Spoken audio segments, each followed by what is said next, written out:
Nesse vídeo aqui eu vou te mostrar não um, mas diversos pontos bullish para o Bitcoin.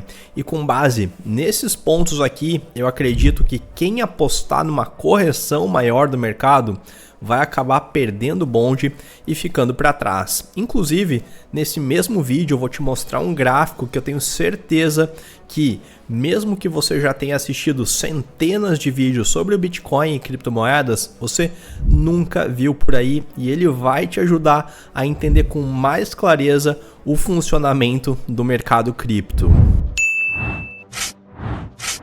3, 2, 1.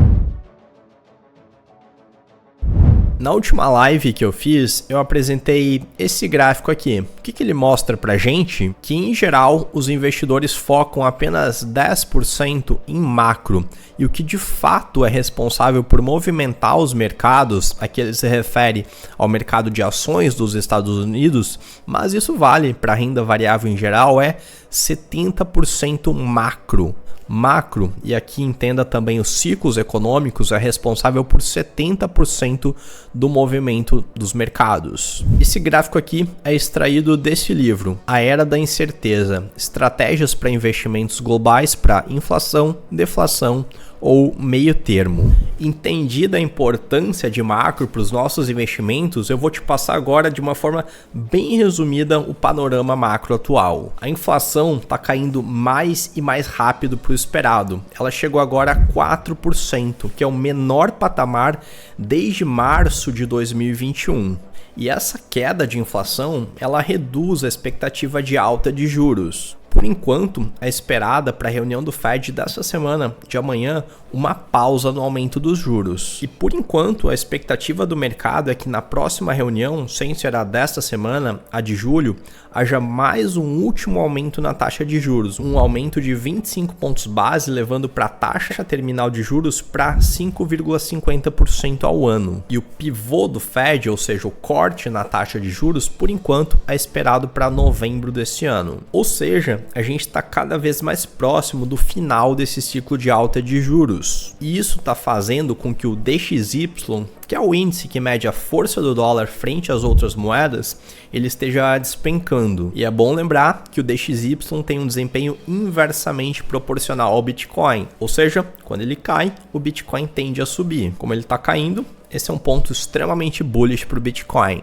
Outro ponto fundamental, diretamente ligado com o fim desse ciclo de alta de juros, é o fato de que os títulos dos Estados Unidos, tanto de curto quanto de longo prazo, eles também estão caindo bastante. E essa queda indica um fluxo de capital saindo da renda fixa para a renda variável. Mais um ponto bullish para o Bitcoin. Mas a cereja do bolo, que eu tenho certeza que você nunca ouviu falar em nenhum lugar por aí, é isso que eu vou te mostrar agora. Você já deve ter ouvido falar da correlação do Bitcoin com o S&P 500, talvez você tenha ouvido falar da correlação do Bitcoin com o Nasdaq, mas nenhum índice mede tão perfeitamente a correlação do Bitcoin como esse daqui. Que índice é esse? Esse índice aqui, ele mede o desempenho das small caps dentro do índice de Nasdaq, ou seja, aquelas empresas de tecnologia com uma capitalização de mercado ainda pequena.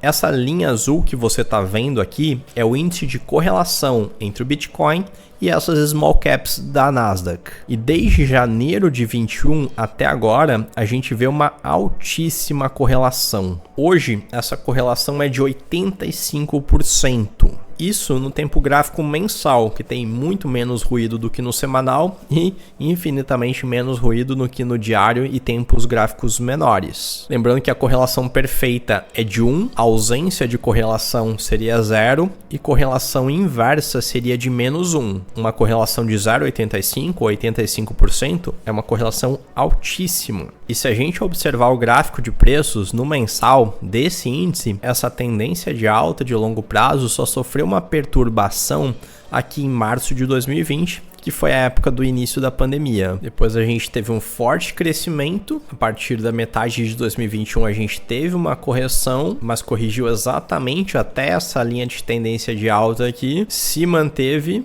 E agora esse mês está com um forte crescimento de quase 9% e muito provavelmente deve seguir nessa tendência de alta aqui. Já o Bitcoin formou fundo aqui em novembro de 2022, reverteu esse fundo em janeiro deste ano e desde então segue em tendência de alta. Uma eventual correção mais forte, ela deve se segurar na casa dos 25 mil dólares e especialmente com o cenário macro melhorando, com a perspectiva de uma recessão cada vez menor e da volta da liquidez cada vez mais alta, a gente deve ver muito em breve esse movimento de pernada de alta aqui. No semanal, o RSI estocástico está entrando em região de sobrevenda, o que indica a exaustão desse movimento de queda e confirma que os preços devem se manter acima dessa linha de tendência de alta aqui. Quais os fatores bearish que vinham afetando o mercado nos últimos tempos? Inflação persistente, preocupação com a alta taxa de juros, incerteza em relação até onde seria esse aumento de juros, preocupação com uma recessão e hoje, por outro lado, a inflação está caindo bastante mais rápido do que o esperado, a taxa de juros está muito mais próxima do final do ciclo de aumento, a perspectiva de uma recessão é cada vez menor, o fluxo do capital global está começando a migrar novamente da renda fixa para renda variável e o apetite ao risco aos poucos está aumentando, como a gente vê no crescimento das small caps da Nasdaq e também na recuperação do Bitcoin, que ao longo de 2023 tem sido o investimento mais rentável de todos. Portanto, na minha visão, por todos esses pontos que eu levantei, quem está com uma visão mais pessimista vai acabar perdendo o bonde. Se você gostou do vídeo, não sai daqui sem antes deixar o seu like. E se você quiser me acompanhar nas outras redes, conhecer meus cursos e mentorias, eu vou deixar o link para tudo isso na descrição aqui desse vídeo. Te vejo no próximo vídeo, um grande abraço e até mais.